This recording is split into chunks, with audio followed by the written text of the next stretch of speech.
Merci.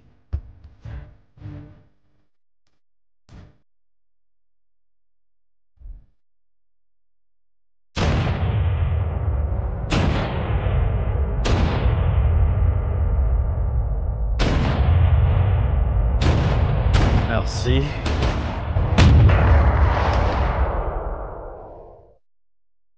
Bonjour à tous, ce mois-ci, les gentils gens sur Patreon ont décidé, entre autres choses, qu'ils voulaient entendre quels étaient les 10 plus grands désastres en ingénierie navale selon Drachinifel. Il y a de nombreuses façons de catégoriser cela. Vous pourriez regarder les grands désastres d'ingénierie, des choses comme, vous savez, les chantiers navals qui prennent feu et les navires qui s'effondrent sur les stocks et autres. Vous pouvez regarder quelque chose d'incroyablement systématique comme l'échec du canon Armstrong de 110 livres ou les diverses tentatives américaines de construire une arme perforante à haute vélocité, bien qu'elle n'était techniquement pas perforante car personne n'avait encore d'armure dans les années 1850, ou des échecs d'ingénierie systémique beaucoup plus grands qui ont peut-être laissé une marine une génération en retard dans certaines technologies à une époque où il était cool d'aller à la guerre avec un adversaire technologiquement supérieur. Mais si nous faisions tout cela, eh bien pour une chose, n'importe lequel des problèmes à plus grande échelle prendrait probablement une vidéo de leur propre pour expliquer individuellement, et il y aurait beaucoup de désaccords, je soupçonne, sur l'ordre dans lequel les choses devraient être placées. Alors, à la place, j'ai décidé de me concentrer sur des navires individuels ou des classes individuelles. Certains de ces navires et classes, vous en aurez entendu parler dans d'autres vidéos, et en effet, certains d'entre eux ont leur propre petit guide de 5 minutes qui examine leur histoire et bien sûr pourquoi ils ont échoué. Mais cette vidéo va presque exclusivement regarder les échecs d'ingénierie inhérents à ces navires. Bien sûr, il y a beaucoup plus de 10 classes de navires qui pourraient être classifiés comme des échecs d'ingénierie, même au cours des 150 dernières années, sans parler d'aller plus loin que cela, et je suis sûr que dans les commentaires, beaucoup d'entre vous suggéreront d'autres candidats. Cependant, ce sont ceux qui m'ont le plus frappé immédiatement lorsque j'ai vu pour la première fois que c'était la suggestion. Et une dernière chose, bien que ce soit un top 10, parce qu'on m'a demandé de faire un top 10, ce n'est pas dans un ordre particulier, sauf que je dirais probablement que la moitié inférieure, soit les positions 6 à 10, serait généralement considérée comme un échec d'ingénierie légèrement moindre que les 5 premières, et j'espère pour des raisons que vous comprendrez au fur et à mesure que la vidéo avance. Alors, avec tout cela dit, commençons avec le numéro 10 sur notre liste, les croiseurs blindés de la classe Infanta Maria Teresa Espagnole. Maintenant, pourquoi sont-ils connus à part avoir perdu toute leur classe à la bataille de Santiago de Cuba? Pas grand-chose pour être honnête, mais la raison pour laquelle ils sont sur cette liste, c'est qu'ils arrivent à un moment en termes de leur construction où ils représentent un sommet de l'échec de l'ingénierie, à mon avis. Ce n'est pas pour dire que d'autres personnes n'ont pas construit des croiseurs blindés avec des défauts similaires. Ils l'ont fait. La classe Orlando de la Royal Navy en est un autre bon exemple. Mais la Royal Navy a examiné la classe Orlando lorsqu'ils étaient en construction, au milieu des années 1880, et on dit que c'était une idée stupide. Celui qui a eu cette idée est aussi stupide. Nous n'allons plus faire cela, et en effet, nous ne construirions pas un autre croiseur blindé pendant presque 15 autres années, préférant les croiseurs protégés. La classe Infanta Maria Teresa, cependant, a été construit à la fin des années 1880. Ils ont donc eu beaucoup de temps pour évaluer. La marine royale avait cessé de construire des croiseurs blindés, alors que d'autres puissances comme la France et la Russie en construisaient encore. Pour la plupart, ils avaient également abandonné ce style de design particulier et avaient opté pour un autre qui aurait un peu plus de sens. Maintenant, de quel style de design parlons-nous? Eh bien, c'est la disposition de la ceinture d'armure principale, car comme le nom le suggère, un croiseur blindé a une ceinture blindée. Lorsque vous observez les dessins de croiseurs blindés des années 1880 et du début des années 1890, c'est à ce moment qu'ils utilisent tous de l'armure composite avant d'introduire l'acier AV, puis plus tard l'acier corrompu, et tout peut être à nouveau modifié. Vous avez 3 grandes catégories de la façon dont ils disposent leur armure. Certains, comme un certain nombre de croiseurs blindés français, choisissent de se protéger efficacement contre les canons secondaires et inférieurs d'autres croiseurs blindés, ce qui serait la batterie principale de la plupart des croiseurs protégés, ou peut-être la batterie secondaire de certains cuirassés, c'est-à-dire des canons d'environ 6 pouces de calibre. Et donc, leur armure est légèrement plus mince et un peu plus étalée, donc il y a une assez bonne quantité de couverture sur la coque. Puis vous avez deux variantes du deuxième type de croiseur blindé. Et ce type a une ceinture beaucoup plus épaisse maintenant. Cela peut sembler assez impressionnant. 12 pouces, quelque chose comme ça. C'est assez courant pour ce genre de conception, mais gardez à l'esprit encore une fois que c'est une armure composée, donc ce n'est pas l'équivalent de 10 à 12 pouces d'acier Harvey ou Krupp. En effet, les cuirassés contemporains du milieu à la fin des années 1888 se promènent ou naviguent avec 18 à 20 pouces. Plus de ceinture d'armure, donc c'est à peu près la moitié de l'épaisseur, qui est en fait à peu près équivalente à, disons, un croiseur de la Première ou de la Seconde Guerre mondiale qui a une ceinture de 6 pouces ou quelque chose de ce genre. Donc 10 à 12 pouces d'armure composite offrent un certain degré de protection contre les canons plus lourds que les croiseurs blindés pourraient avoir. Donc des canons de 8,3 pouces, des canons de 9,5,1 cm et peut-être l'étrange canon de 25,4 cm. Mais pas beaucoup plus que cela. Et l'une des choses que vous avez vues avec les croiseurs blindés de l'époque reconnaissant cela, c'est que quelques-uns d'entre eux ont opté pour des armes assez grandes, pas tout à fait de calibre cuirassé, mais des armes substantielles néanmoins, et en effet la classe Infanta Maria Teresa a fait cela avec deux canons de 11 pouces, un à l'avant et un à l'arrière.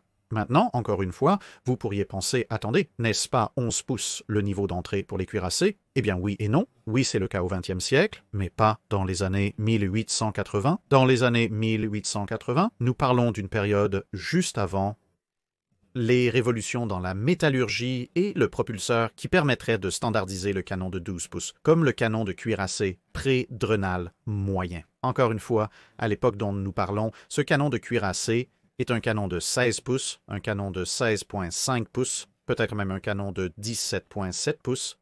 Il y a quelques canons de 13 ou 13,5 pouces qui traînent et peut-être quelques 12 pouces, mais la tendance est vers l'arme beaucoup plus grande. Donc un canon de 11 pouces au milieu à la fin des années 1880 est à peu près l'équivalent d'un canon de 8 pouces pendant la période d'entre-deux-guerres de la Seconde Guerre mondiale. Donc, à bien des égards, on commence à penser que peut-être les Infanta Maria Teresas sont construits selon le même type de ligne que vous vous attendriez à relier un croiseur lourd des années 1920 au cuirassé contemporain. Et dans une certaine mesure, mais vous pourriez faire cet argument parce que les relations entre ce qu'est un croiseur et ce qu'est un cuirassé et ce qu'est un croiseur et ce qu'est un destroyer et ainsi de suite sont largement similaires. Durant l'ère de la vapeur et de l'acier, maintenant, c'est la façon spécifique dont l'armure est disposée qui devient le problème. Vous voyez, nous avons mentionné qu'il y avait deux types de disposition d'armure pour cette épaisseur et cette protection.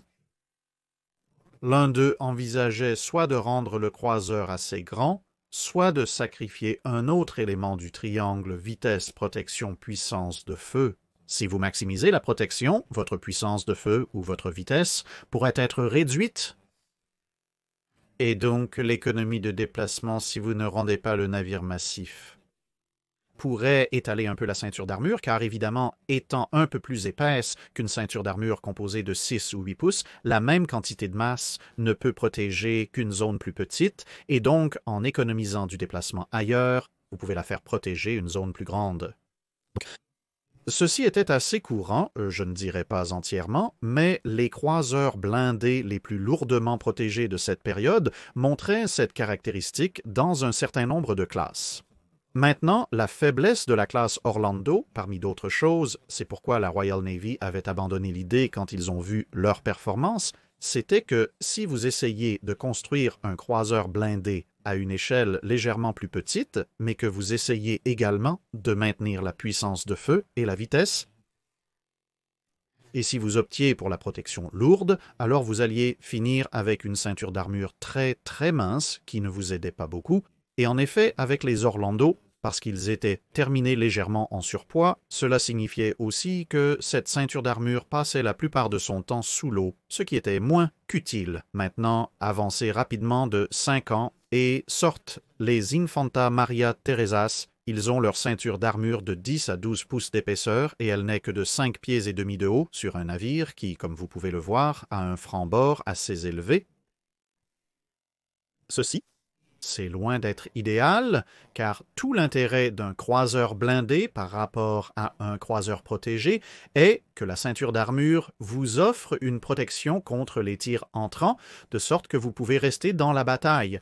En raison du déplacement du croiseur blindé devant être quelque peu supérieur à ce que vous pouvez obtenir avec de petits croiseurs protégés, vous finissez par construire un navire assez coûteux, même si vous en construisez un qui est petit pour un croiseur blindé, donc vous n'allez pas en construire beaucoup, et donc vous finissez dans ce genre de schéma d'Oberos où vous avez besoin de l'armure pour protéger le navire. Le navire devient plus cher et plus grand à cause de cela, donc, où l'armure doit absolument protéger le navire car vous ne pouvez en avoir que quelques-uns, et donc vous augmentez l'armure car le navire est maintenant plus précieux, un cercle vicieux où le blindage plus épais augmente le coût et le poids, nécessitant encore plus de blindage. C'est ainsi qu'on se retrouve avec un croiseur blindé de 7000 tonnes avec une ceinture d'armure de 30,5 cm d'épaisseur.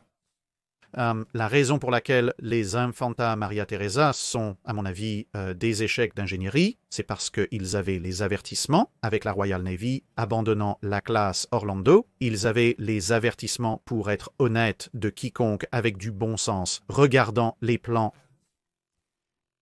De plus, ils avaient des exemples d'autres nations révisant leur schéma de blindage pour les croiseurs construits à la fin des années 1880 et au début des années 1890. Et ils ont choisi d'ignorer tout cela et de construire des croiseurs blindés avec certains des ceintures les plus épaisses, mais aussi certaines des ceintures les plus courtes en termes de hauteur, que le monde n'ait jamais vues, juste à la fin de la période où tout le monde construisait ces choses.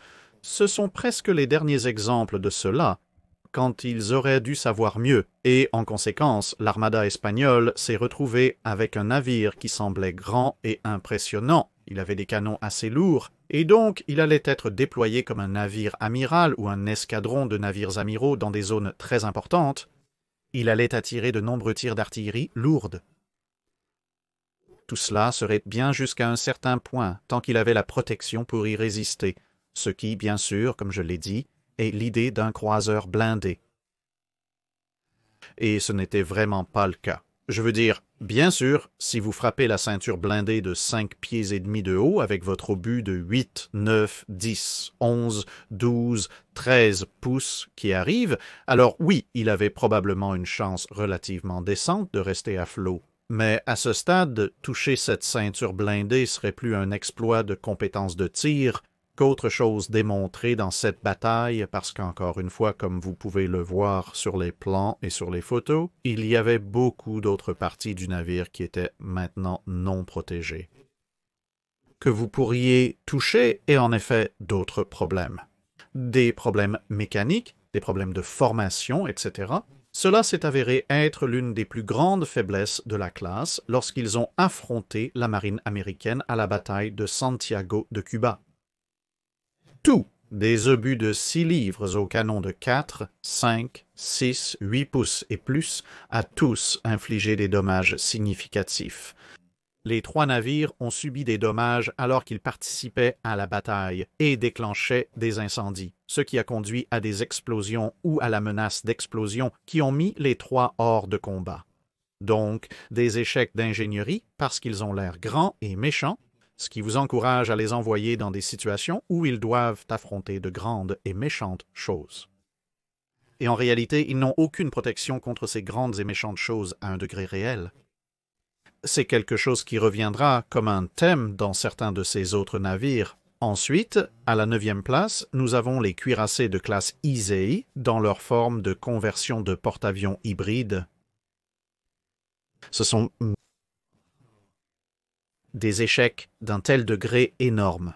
Comme je l'ai déjà dit dans d'autres vidéos, en théorie, en regardant purement les détails techniques, il y a une place pour le porte-avions de combat pendant la Seconde Guerre mondiale, c'est-à-dire que si vous pouvez le rendre suffisamment grand en termes de pont d'envol et d'espace de hangar, vous pourriez concevoir d'utiliser un porte-avions de combat comme un porte-avions de chasseur, c'est-à-dire un navire qui se trouve avec le reste de vos forces de tâche de porte-avions et qui transporte peut-être une douzaine, 2 douzaines d'avions de chasse et qui agit essentiellement comme votre fournisseur de patrouilles aériennes de combat.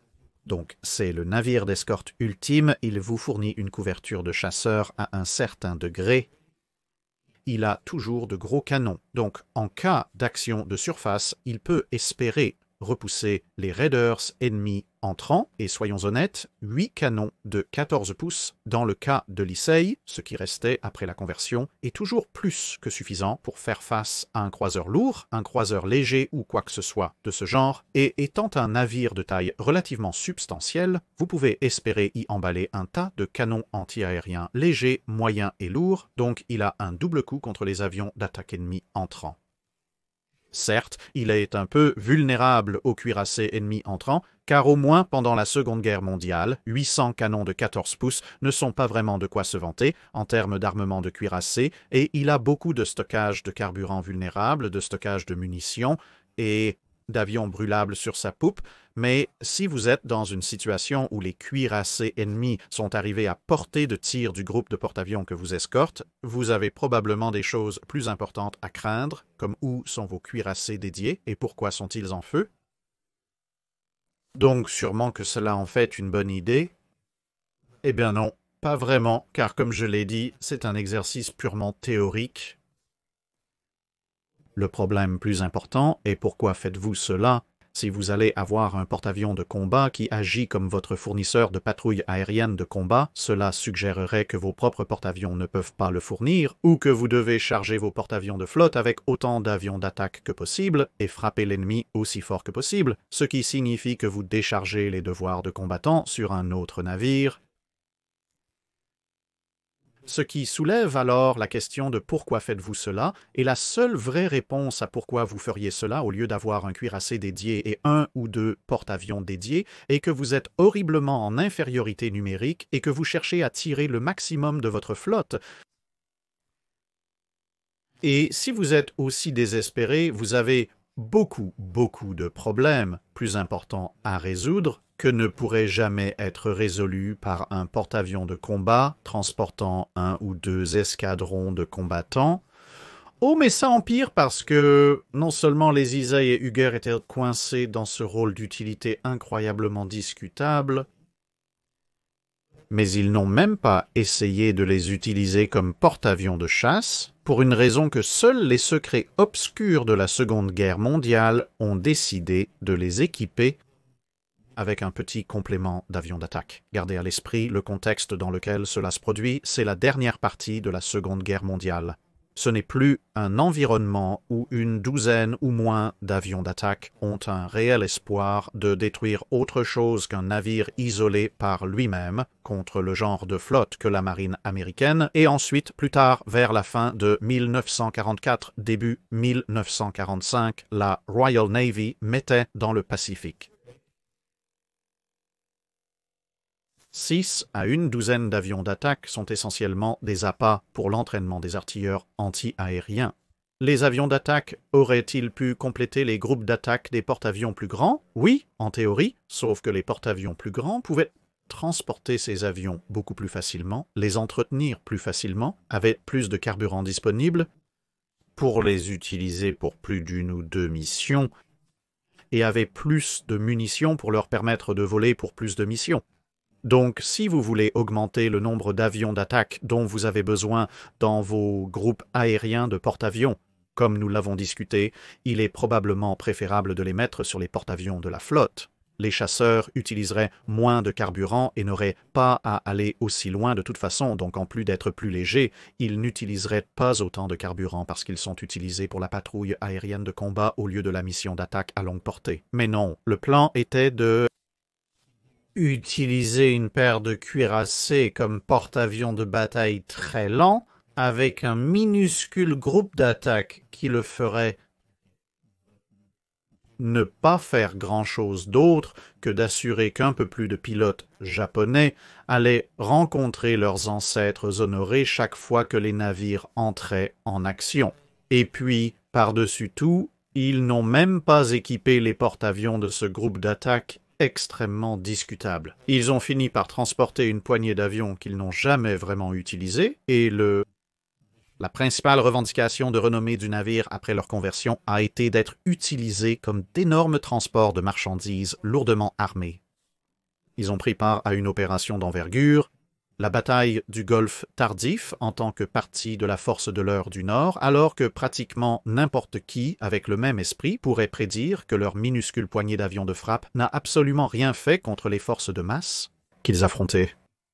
Bien que, pour être juste, ils se sont montrés légèrement plus habiles à esquiver les attaques américaines que certains de leurs homologues porte-avions de la flotte principale. Et donc vous vous retrouvez avec une paire de cuirassés, qui ne pouvaient plus servir de cuirassés de première ligne, n'ont apporté aucune contribution aux guerres de porte-avions, et a fini par coûter aux Japonais énormément de temps et d'argent. À convertir lorsqu'on leur a donné leur utilisation principale après conversion, il aurait été beaucoup plus simple de retirer les tourelles et barbettes arrière et de faire un grand trou à l'arrière, et de les utiliser pour le transport de marchandises pour lequel ils se sont finalement avérés les plus utiles dans la dernière partie de la guerre. Donc oui, un grand échec d'ingénierie exhaustif. À tant de niveaux, arrivant en 8e position, nous avons la classe Courageous dans leur forme de grands croiseurs légers. C'est un assez court. La classe Courageous a été construite par l'amiral Fisher en contournant la provision que le Trésor a mise en place pour ne pas construire de navires de guerre. Il les a plutôt désignés comme de grands croiseurs légers. Et apparemment, le Trésor était soit complice de cela, soit ne se donnait pas la peine de regarder au-delà de la page de couverture, car ils ne sont très clairement pas des croiseurs légers de quelque manière que ce soit. Il y a évidemment encore un débat sur ce qu'ils étaient exactement. Parfois, on les appelle des croiseurs de bataille légers, mais avec leurs 4 canons de 15 pouces, la plupart des gens semblent s'accorder sur le fait qu'ils étaient conçus pour la campagne de la Baltique proposée par Fisher. Quelle que soit la forme que cela a pu prendre, et finalement n'a pas pris parce que ce n'était pas autorisé, mais indépendamment de tout cela, et la batterie secondaire de 4 pouces légèrement discutable qui a également trouvé sa place dans la classe renommée. La raison pour laquelle la classe courageuse dans ce format se trouve dans cette vidéo particulière est une chose très simple. Quelqu'un quelque part a pris la partie légère du grand croiseur léger, peut-être un peu trop au sérieux, parce que ces navires font plus de 20 000 tonnes et possèdent toute la rigidité structurelle d'une nouille mouillée. Quelque chose qui était si mauvais qu'il ne serait probablement pas vu avant, disons, la classe Königsberger pendant la période de l'entre-deux-guerres. À quel point était-ce mauvais? Eh bien, la classe Courageous était l'adversaire le plus mortel. N'étaient probablement pas les navires de la Kaiserliche Marina, mais la mer du Nord, car lorsqu'ils étaient envoyés, ils tordaient et déformaient leur propre coque simplement par l'action de naviguer à travers une mer agitée. Une action que littéralement tous les autres navires de la flotte étaient parfaitement capables d'accomplir. Et ils ont échoué de manière assez spectaculaire également, avec des rivets cisaillés, des plaques de coque déformées et des fuites dans des compartiments assez grands comme leurs appartements de torpilles, et ainsi de suite. Ils ont dû être assez rapidement ramenés et renforcés structurellement afin de ne pas se secouer et se tordre simplement en avançant rapidement dans l'eau. Ils se sont également avérés plus susceptibles que le navire moyen de s'endommager par l'explosion de leurs propres canons lorsqu'ils ont vu leur unique action de surface à la seconde bataille du Heligoland Bight. Et avant même la fin de la guerre, le dernier navire de la classe H, Miss Furious, était déjà en cours de conversion en porte-avions, car c'était un rôle bien plus pratique pour le navire long, mince et à grande vitesse. Et en effet, les deux Courageous et Glorious seraient également rapidement convertis en porte-avions dès que le traité naval de Washington a explicitement offert cette opportunité, avec les deux Courageux et Glorieux après la guerre ayant presque immédiatement été désarmés et envoyés dans la réserve, malgré le fait qu'ils étaient parmi les navires les plus récents de la flotte. Donc oui, les défaillances techniques en raison des tirs ennemis n'arrivaient qu'en troisième position sur la liste des causes les plus susceptibles de causer des dommages à ces navires particuliers. Au numéro 7, nous avons un autre produit de la Royal Navy pendant la Première Guerre mondiale. La classe K, maintenant, assez étonnamment, il y a un certain nombre de défenses pour la classe K qui seront explorées lorsque je finirai par faire une vidéo sur la classe. Dans l'ensemble, l'idée générale de la classe K était une toute première itération du concept de sous-marin de flotte, quelque chose qui n'a finalement pas fonctionné, à long terme, qui est essentiellement l'idée d'un sous-marin assez grand et assez rapide pour rester à la surface et se déplacer avec la flotte de bataille, puis, une fois arrivés dans la zone de bataille, s'immerger et faire leurs choses de sous-marin. Et cela résout l'un des plus gros problèmes, en fait le plus gros problème, quand il s'agit d'utiliser des sous-marins dans un rôle tactique de ligne de bataille lors des Premières et Deuxième Guerres mondiales, à savoir le fait qu'un sous-marin de surface est généralement incapable d'arriver assez rapidement dans la zone, et évidemment, s'il arrive beaucoup plus tard, il n'y a pas grand-chose à faire car la bataille a été décidée d'une manière ou d'une autre. Ainsi, avec la classe K conçue pour atteindre 24 nœuds en surface à une époque où la vitesse de la ligne de bataille de la Royal Navy était de 21 nœuds, ils ont montré un certain degré de promesse et leur conception précède en fait la Première Guerre mondiale. Le concept donc n'est en réalité pas trop mauvais. Sur le papier, ces sous-marins suivront facilement le rythme de la flotte et ensuite, s'ils peuvent plonger à un moment relativement opportun en tenant compte de la vitesse globale et du temps qu'un engagement de ligne de bataille prend pendant la Première Guerre mondiale, ils pourraient très bien avoir un effet plutôt décisif. Donc si vous pensez peut-être à la bataille de Jutland, d'accord, Jellicoe n'a pas eu beaucoup d'avertissements quant à l'endroit exact où se trouvait l'ennemi, mais grâce surtout aux croiseurs légers, il savait que l'ennemi arrivait. Donc un escadron de classe K présent avec Jellicoe à Jutland, une fois que Jellicoe avait donné l'ordre de déployer la flotte à bâbord, aurait dû ou pourrait en théorie avoir été capables d'éteindre leur feu, de plonger et de manœuvrer pour se positionner devant la ligne de bataille, à quel point, alors que Shi'ar apparaît à travers la brume, ils auraient pu lancer un bon nombre de torpilles sur lui et rendre la vie de la flotte de haute mer très inconfortable en effet. En théorie.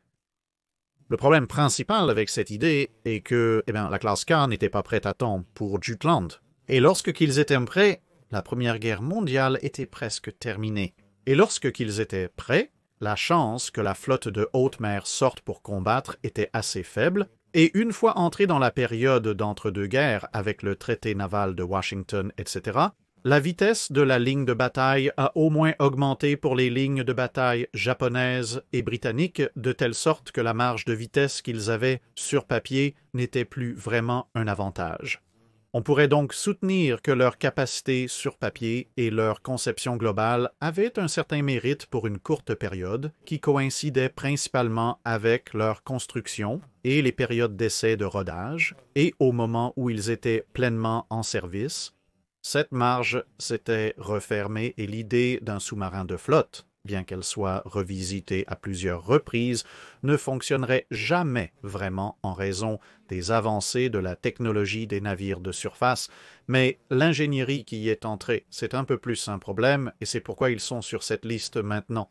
L'inclusion des moteurs à vapeur d'un point de vue d'ingénierie, malgré le temps de plongée accru que cela a donné aux sous-marins, n'est pas vraiment un problème. Pour moi, oui, cela les rend moins capables que votre sous-marin moyen, mais ils sont conçus pour un rôle très spécifique par rapport à votre sous-marin moyen, et dans ce rôle particulier, un temps de plongée d'urgence de 5 minutes quand il faut plus de temps que cela pour que la flotte se déploie en ligne de bataille n'est en fait pas trop un problème. Ce serait un problème si vous les utilisez dans un autre rôle que celui pour lequel ils ont été conçus, ce qui peut être discuté séparément, mais d'un point de vue de conception, ce n'est pas vraiment un problème majeur, du moins pour moi. Les problèmes d'ingénierie les plus importants proviennent de la manière dont cela a été mis en œuvre. La première itération de la classe K, avant qu'ils ne reçoivent leur proue modifiée et large assez distinctive, comprenait de telles habitudes merveilleuses que de creuser leur proue dans l'océan alors qu'ils essayaient d'avancer à grande vitesse, ce qui non seulement les ralentissait, mais pouvait conduire à des plongées impromptues, non anticipées, qui n'étaient jamais une bonne chose, même sur un sous-marin plus conventionnel, et le franc-bord était si limité que les mers agitées pouvaient me faire déverser de l'eau dans les chaudières et les éteindre. Maintenant, il est vrai que c'est un sous-marin, il n'est pas censé avoir un franc-bord particulièrement élevé, mais encore une fois, si vous allez mettre des moteurs à vapeur dans un sous-marin, c'est le genre de chose à laquelle vous devriez probablement penser et essayer de résoudre. Les cheminées pliables sur les navires de guerre existent depuis au moins le Her Majesty's Ship Warrior. Elles ne sont pas si difficiles à mettre en œuvre et, malgré le fait qu'il s'agisse de grands sous-marins coûteux, ils avaient une profondeur de plongée maximale d'environ 60 mètres, soit environ 45 mètres de moins que la longueur totale du sous-marin. Donc oui, cela signifiait que dans le cas où quelque chose de particulièrement étrange se produirait et que le sous-marin se retrouverait à la verticale dans l'eau, vous pourriez avoir 15 mètres de la poupe qui dépasserait de l'eau dans l'air et l'étrave atteindrait toujours la profondeur d'écrasement et imploserait. La Royal Navy pourrait construire des sous-marins avec une plus grande profondeur de plongée maximale. Les sous-marins contemporains, et en effet les designs qui avaient été développés légèrement avant la classe K, avaient des profondeurs de plongée maximale de 75 à 90 mètres. Certes, c'est toujours moins que la longueur maximale du monstrueux sous-marin de classe K, mais ce serait un scénario quelque peu meilleur, étant donné que 60 mètres pourraient être dépassés si le sous-marin était à un angle descendant de 36 degrés par rapport à la surface, avec la poupe à la surface.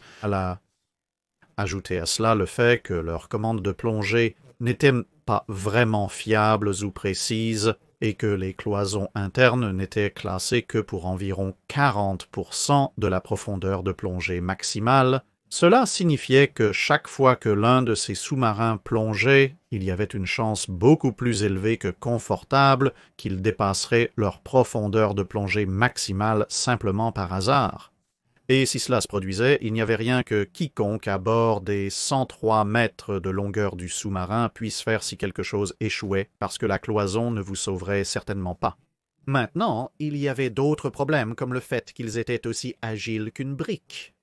Mais la plupart de ceux-ci, je pense, pâlissent en comparaison de ces problèmes d'ingénierie de base que nous venons de souligner, parce que, en fin de compte, un sous-marin est censé être un navire de guerre ou un vaisseau, je suppose, si vous en avez un civil qui peut plonger en toute sécurité et se maintenir en profondeur en toute sécurité, puis revenir.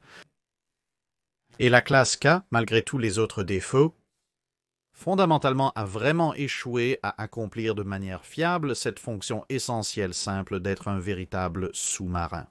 Occupant la 6e place, on trouve la classe Corbeil, les premiers dreadnoughts français. Il n'y a rien de fondamentalement mauvais avec ces navires. Ils restent à flot et certains d'entre eux sont même encore en service pendant la Seconde Guerre mondiale. Mais d'un point de vue technique, compte tenu du contexte de leur époque, ils sont plutôt mauvais. Alors, comment exactement? Comparons-les à l'heure contemporain. Les Corbeils sont mis en chantier dans la dernière partie de 1910 et ensuite 1911. Donc, vous regardez d'autres classes de navires qui ont été mis en chantier en 1910 et 1911. Eh bien, les 3 autres grandes marines qui mettent des navires en chantier à ce moment-là sont les Allemands, les Britanniques et les Américains. Les Corbeils ont une épaisseur maximale d'armure de 11 pouces. Ils ont 6 canons de 12 pouces avec 2 tourelles jumelles à l'avant, 2 tourelles jumelles à l'arrière et une tourelle jumelle sur chaque aile. Donc ils ont un total de 10 canons embordés et ils peuvent atteindre 21 nœuds.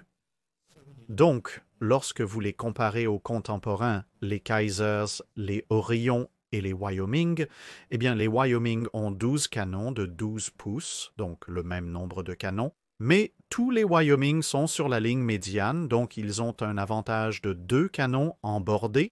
Les Orions, les premiers Super Dreadnought, sont équipés d'un canon de 13 pouces et demi. Ils tout aussi sur la ligne médiane, donc bien qu'ils n'aient que 10 canons par rapport aux 12 sur le Wyoming, ils ont aussi une bordée de 10 canons, donc ils ont le même nombre de canons en bordée que le corvée, mais ce sont des armes beaucoup plus lourdes. Les Kaiser ont 10 canons de 12 pouces, donc le plus faible nombre de canons et de poids de tir de tous, et bien qu'ils aient aussi des tourelles d'aile, contrairement aux corvées, les tourelles d'aile ont une certaine capacité de tir croisé, donc au moins sous certains angles, les Kaiser ont une bordée de 10 canons de 12 pouces. Donc, en conditions optimales, les Kaiser et les corbeilles ont le même poids de bordée, du moins sans regarder les détails du poids des obus et du taux de tir. Les Wyoming leur sont supérieurs. Les Orions n'ont que 10 canons en bordée, ont des canons plus lourds en termes de vitesse, tout le monde est à 21 nœuds. Donc d'accord, les corbeilles sont un peu en bas de la barre, mais ils ne sont pas encore trop mauvais. Cependant, l'armure des Kaiser est légèrement inférieure à 14 pouces d'armure. Les Orions ont environ 12 pouces d'armure, les Wyoming ont 11 pouces d'armure et les corbeilles ont juste un peu plus de 10 pouces et demi d'armure. Donc ils sont les moins bien protégés, donc en bas de l'échelle en termes de puissance de feu. En vitesse, tous sont égaux, mais la protection est moindre. Donc les corbeilles finissent en bas du tas. Et ironiquement, celui avec lequel ils partagent le bas du tas en termes de puissance de feu, les Kaiser, sont en haut en termes de protection. Alors pourquoi exactement le corbeil apparaît-il comme un échec d'ingénierie plutôt que simplement, vous savez, pas un exemple particulièrement brillant d'un cuirassé à une époque où tout le monde fait des progrès dans leur cuirassé assez rapidement? Eh bien, c'est cette combinaison de ceinture d'armure avec l'armement, et l'armement échoue à 2 niveaux. Le plus petit problème est le fait qu'ils utilisent encore des tourelles d'aile alors que tout le monde utilise soit la ligne centrale, soit un échelon, donc c'est une disposition inefficace. Les Allemands, les Britanniques et les Japonais l'ont utilisé auparavant, mais tout le monde à ce stade l'a abandonné à 1 degré ou à un autre, donc ce n'est pas brillant. Mais le plus gros problème est lié à la doctrine sous laquelle ils ont été conçus. Les Français pensaient toujours que les batailles se dérouleraient à des distances très courtes par rapport à tout le monde, et ils étaient tellement déterminés sur ce point que l'armement principal a été conçu avec une élévation maximale très limitée, seulement 12 degrés, et cela signifiait que le large côté relativement petit du Corbès ne pouvait atteindre qu'une portée maximale de juste moins de 15 milliards, et en pratique un peu moins que cela. Cela était bien en dessous de ce qu'il s'est avéré que les batailles pouvaient réellement être menées de manière fiable. Certes, les Allemands avaient également une élévation limitée, et les Britanniques avaient d'autres problèmes, en ce sens que, bien que leurs canons puissent s'élever plus haut sur certains de leurs navires, les prismes de visée des canons ne montaient qu'à 15 degrés d'élévation. Mais avec cela, les canons eux-mêmes pouvaient en réalité tirer beaucoup plus loin à 15 degrés d'élévation que vous ne le penseriez qu'une différence de 3 degrés d'élévation pourrait autrement fournir, car ils étaient des armes plus grandes et plus puissantes. Ah, et pour couronner le tout, la batterie secondaire pouvait s'élever plus haut que la batterie principale. D'accord, ce n'est pas nécessairement une mauvaise chose, parce que vous savez, ce sont des armes dans le plus légères. Il est un peu plus facile de les élever plus haut. Mais cela signifiait que la batterie secondaire du Corbeau pouvait tirer plus loin, avec une marge considérable, presque, eh bien, juste plus de 2 milliards plus loin que la batterie principale ne pouvait pas. Alors, qui exactement s'attendait à ce qu'un cuirassé s'engage dans des tactiques de style grêle de feu pré-cuirassé? Je veux dire, d'accord, c'est un peu embarrassant que votre batterie secondaire dépasse votre principale, et vous savez, vous pourriez dire que c'était la doctrine française, ils pensaient absolument qu'ils allaient se battre à plus courte portée, donc cela a du sens de minimiser les ouvertures dans les ports d'armes, mais si vous pensez que la portée sera si courte, vous devriez essayer de protéger vos batteries secondaires de la même façon malgré ce petit souci. Le problème majeur vient de la combinaison des canons avec l'armure, car rappelez-vous, nous avons dit que l'armure est la plus mince des cuirassés contemporains.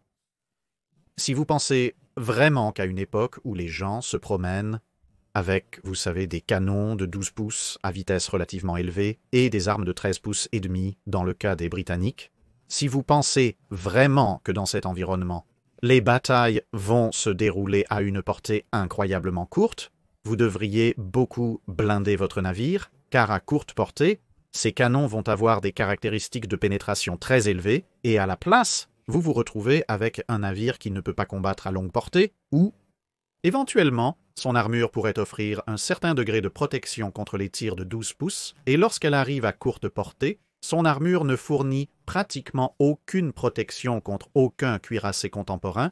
À quel moment vous devez vous demander quel est l'intérêt d'avoir l'armure en premier lieu, à part peut-être pour repousser le croiseur occasionnel? Donc les corbeilles figurent sur cette liste pour avoir fait un ensemble de choix de conception qui limitent leur capacité de combat, et ensuite, dans d'autres ensembles de choix de conception, les ont rendus assez terribles. Même avec leur capacité limitée, ils ont décidé de s'infliger. C'est le double coup qui fait l'affaire pour moi.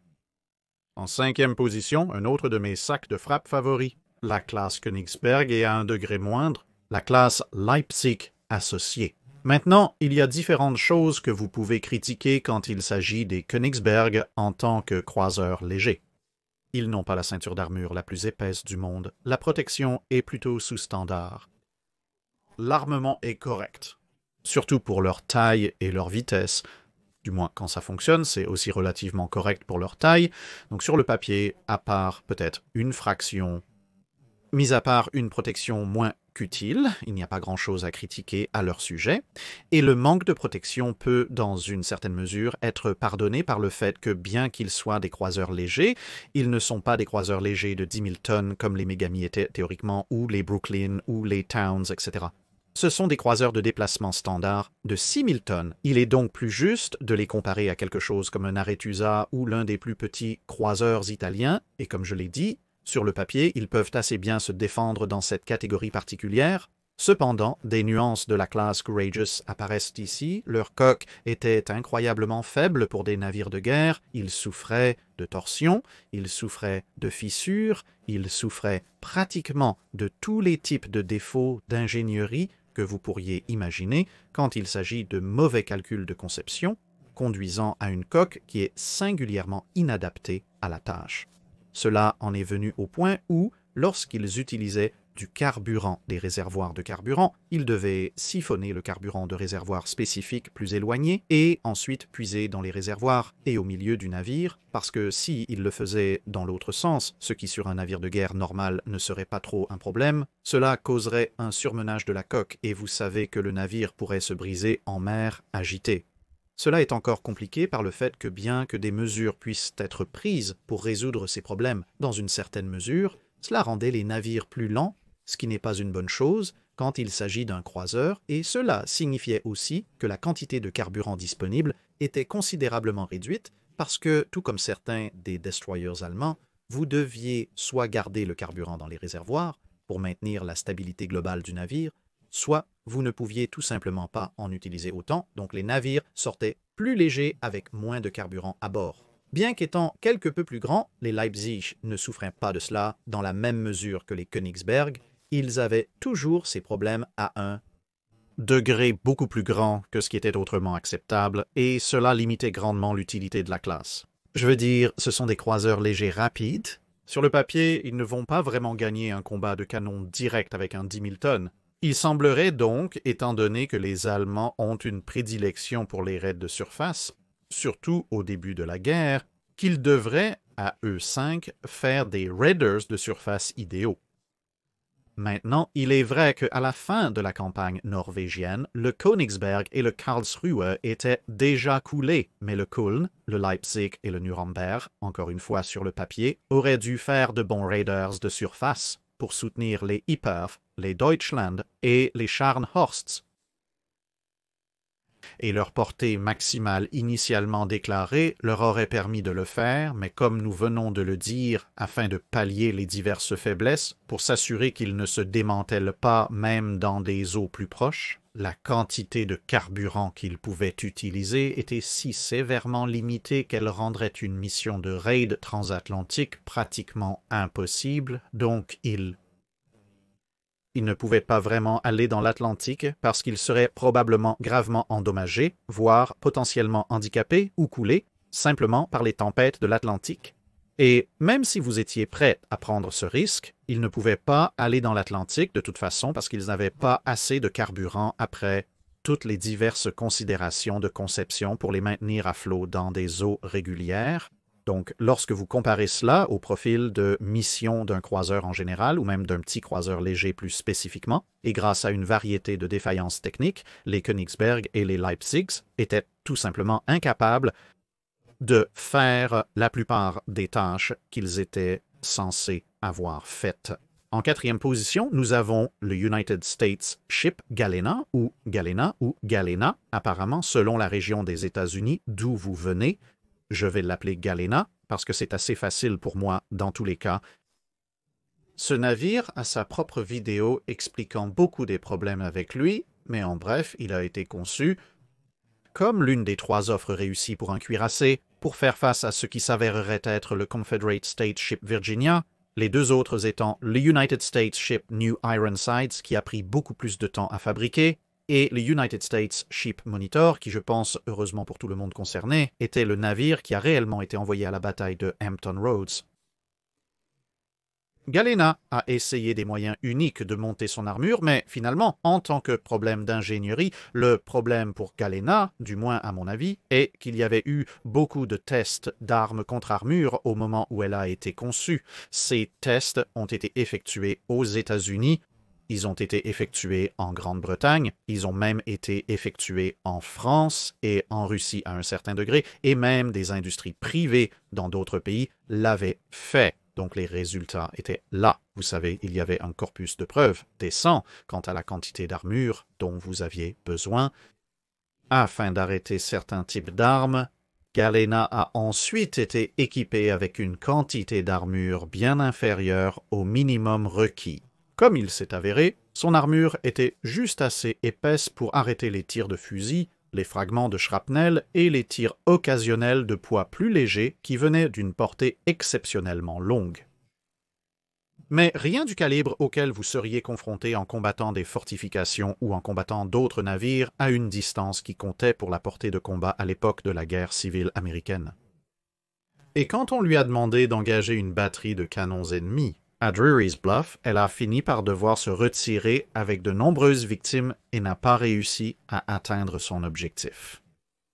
Fondamentalement, son armure était juste assez épaisse pour poser un problème et pas assez épaisse pour être d'une quelconque aide, ce qui la place dans une catégorie très spécifique d'échec d'ingénierie, car elle aurait probablement été mieux sans son armure entièrement, ce qui est en fait comment elle finirait sa carrière. Tout d'abord, le problème était que les tirs qui perçaient l'armure avaient tendance à transformer l'armure elle-même en un nuage de shrapnel, et la résistance causée par l'armure était souvent juste suffisante pour faire éclater le tir lui-même. Donc au lieu d'un cône d'éclat de bois et d'une masse de, bien que du métal mortel traversant le côté, l'équipage était plutôt confronté à un jet de bois et de fer qui s'éparpillait pour abattre tout sur son passage.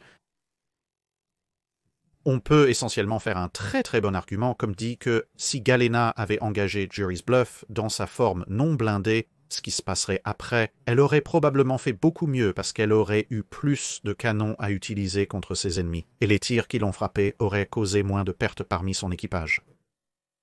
Bien sûr, vous pouvez faire valoir dans ce cas que peut-être que les artilleurs confédérés auraient utilisé des obus explosifs, mais on espérerait que les officiels de la marine de l'Union n'enverraient pas un navire de guerre non blindé à bout portant à partir de canons tirant des obus, mais l'autre problème est simplement que parce qu'elle avait une armure, cela a encouragé les officiers de l'Union à la commettre par erreur à un combat qui nécessitait une protection tout en étant dans une position où cette protection était totalement inadéquate.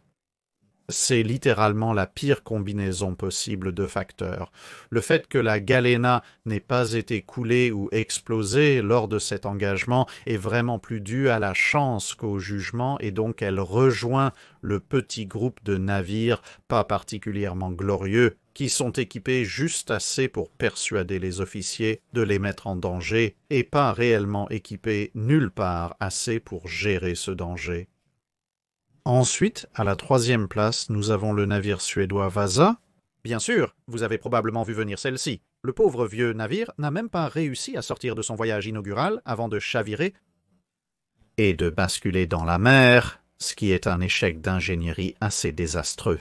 Maintenant, pour ceux d'entre vous qui ont vu la série en cours sur le Vasa où le Dr Fred Oker parle à nouveau du Vasa, le fait est que ce n'est pas que les concepteurs étaient incompétents. Le Vasa était un tout nouveau type de navire, il avait un tout nouveau type d'aménagement, un nouveau type de design, un bordé très lourd pour son époque, deux ponts presque entièrement des canons de 24 livres. Vous savez, en période de développement des navires, des erreurs vont être commises et certaines de ces erreurs vont être assez graves, donc quelqu'un quelque part allait construire un navire qui a fait ce que le Vasa a fait. Et bien sûr, avant que le Vasa ne coule, le navire britannique ou à cette époque, le navire anglais Mary Rose avait coulé. Mais bien que les deux navires aient chaviré dans un vent fort et fini par chavirer et couler au fond, les circonstances étaient quelque peu différentes. Mary Rose n'a pas coulé lors du voyage de Home Adjoun après plus de 35 ans de service et des réaménagements depuis sa forme d'origine. Le Vasa était un navire de guerre conçu spécifiquement pour le combat, et c'était la première fois qu'elle sortait réellement du port de Stockholm. Mais néanmoins, une combinaison de facteurs a peut-être rendu sa coque un peu trop mince pour sa hauteur, ses ponts étaient peut-être un peu trop hauts, et cela signifiait qu'une combinaison de nombreux canons en bronze hauts dans le navire, combiné à un vent latéral, combiné au haut château avant et arrière, combiné aux voiles et aux mâts, et au gréement a fait que tout a simplement basculé et coulé, donc un assez gros désastre d'ingénierie parce que eh bien, vous avez conçu un navire qui ne peut pas rester droit, ce qui est une partie fondamentale de ce qui constitue un navire.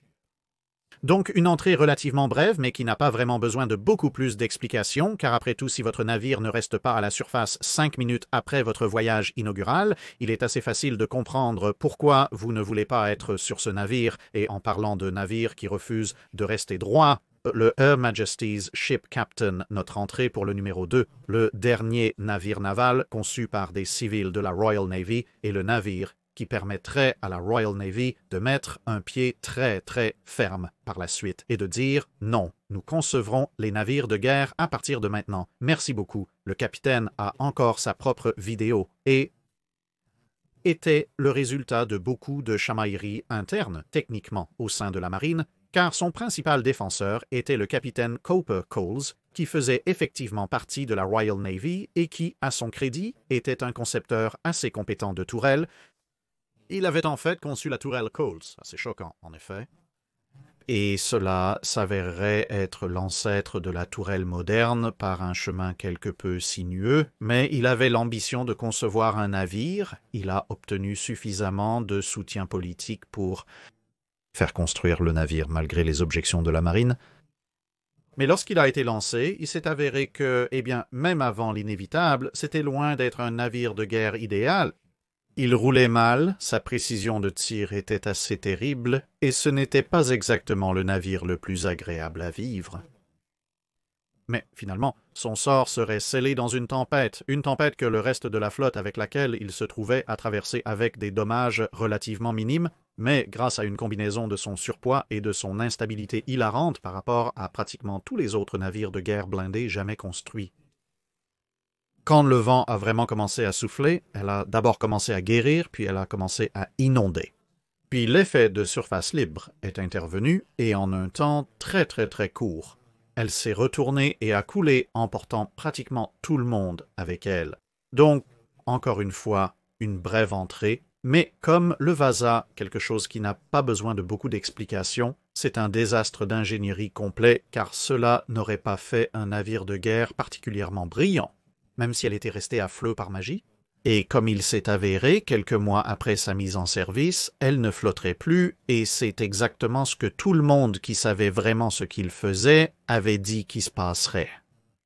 Dès le début, et enfin nous arrivons à notre première place, c'est une qui, encore plus que la classe Königsberg, est une favorite.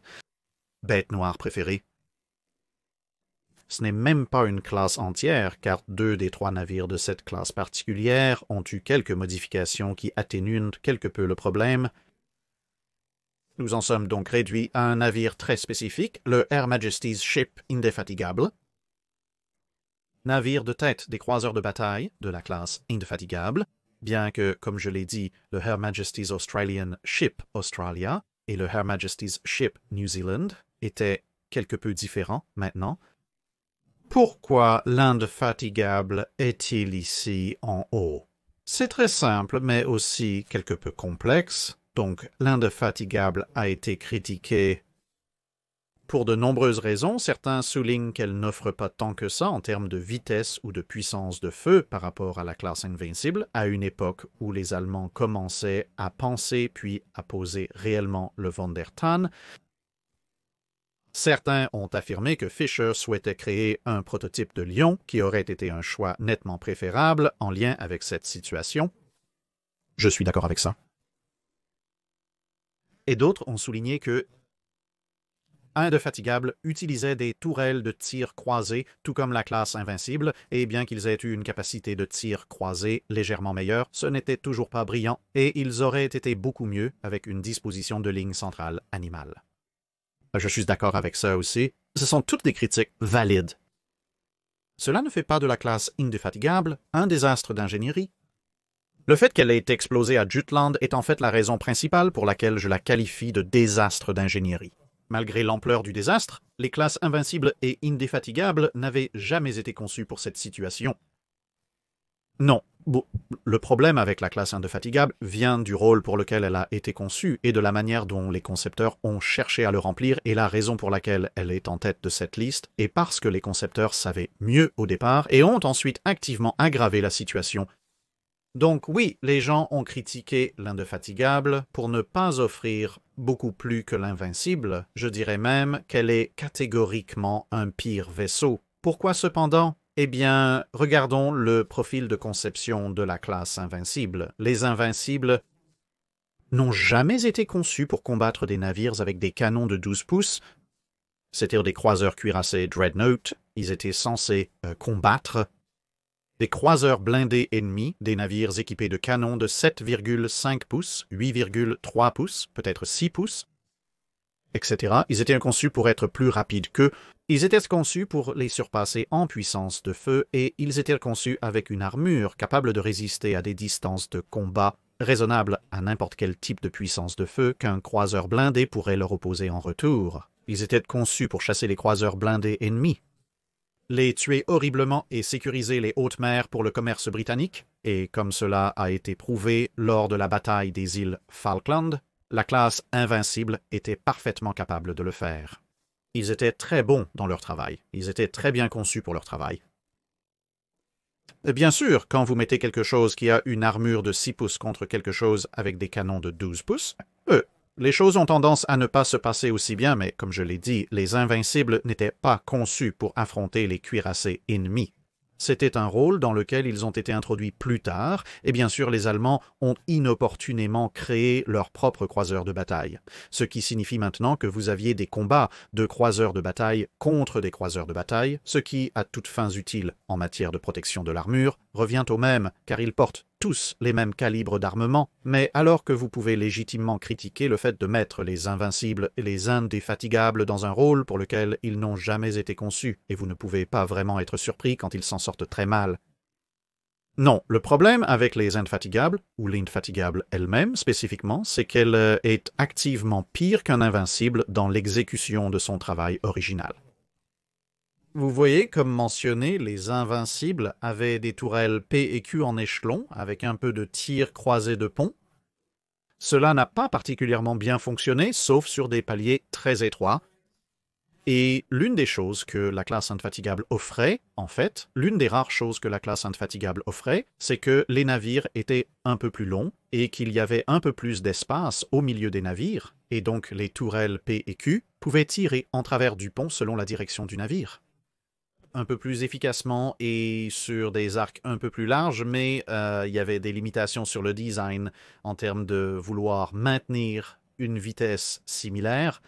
Mais les navires ont grandi, alors que allez-vous faire pour que les navires aient la même puissance de feu, bien que mieux utilisée, et la même vitesse si vous n'êtes pas autorisé à augmenter trop le déplacement global et la centrale électrique, eh bien l'armure va être sacrifiée, sauf que bien sûr, l'armure de 6 pouces a été spécifiquement conçue pour résister aux tirs de croiseurs blindés, à des distances de combat moyennes, et qu'ont-ils fait sur les Indéfatigables? Eh bien, ils ont gardé l'armure de 6 pouces au milieu des navires, donc la machinerie était bien, les magasins de tourelles P et Q étaient bien. Cependant, les magasins A et X, les canons avant et arrière, les canons qui ont les plus grands arcs de feu, les canons sont les armes les plus utiles sur le navire, eh bien leurs côtés sont maintenant protégés par un total impressionnant de 4 pouces de plaques d'armure. Et devine quoi? À des distances de combat moyennes, du moins autant que les distances de combat moyennes étaient considérées comme telles dans les années 1900-1910 et se sont avérées être, pendant la Première Guerre mondiale, l'arme principale typique de votre croiseur blindé moyen, que ce soit un canon français de 194 mm, un canon américain de 8 ou 10 pouces, un canon britannique de 9,2 pouces ou un canon allemand de 8,3 pouces, était plus que capable de percer 4 pouces d'armure, donc vous avez pris un navire qui est grand, cher et donc seulement disponible en petit nombre, conçu spécifiquement pour tuer des croiseurs blindés et l'a rendu à l'épreuve de ces croiseurs blindés, puis pour améliorer le design, vous l'avez transformé en un navire qui peut être détonné par magazine par ces croiseurs blindés. Alerte spoiler, ce n'est pas une amélioration. C'est ainsi que vous perdez des navires pour un navire qui a été conçu pour tuer des croiseurs blindés. La grande majorité des croiseurs blindés de la dernière génération étaient en réalité mieux protégés à travers leur magazine que l'Indefatigable ne l'était. Donc oui, l'Indefatigable a explosé parce qu'elle a été mise dans une situation totalement inappropriée à Jutland. Si l'Indefatigable avait été envoyé à la bataille des îles Falkland, il y a toutes les chances que von Spey à bord du Scharnhorst ou peut-être du Genizer, si le Scharnhorst avait déjà été abattu, aurait pu détruire l'Indefatigable. Malgré le fait que l'Indefatigable ait été spécifiquement conçu pour le détruire, applaudissements lents à tous pour le Muppet qui a eu cette idée de conception particulière. Vous savez, l'étoile de la mort pourrait avoir un port d'échappement thermique et Achille pourrait avoir son talon, mais cette décision de conception était l'équivalent de faire ce géant plat sur l'étoile de la mort, vous savez. La chose qui tire le laser tueur de planètes est aussi le port d'échappement thermique, ou peut-être Achille étant un horrible monstre hybride mutant qui était 25% de guérison en volume. Donc voilà, mesdames et messieurs, mon candidat pour le pire désastre d'ingénierie de tous les temps, au moins pour les navires couverts dans cette période, parce que, contrairement au capitaine et contrairement à Vassa, ces concepteurs auraient pu mieux savoir, auraient dû mieux savoir, et sont activement sortis pour faire un navire qui était fondamentalement inadapté à la seule tâche qu'il avait réellement. C'est tout pour cette vidéo. Merci d'avoir regardé.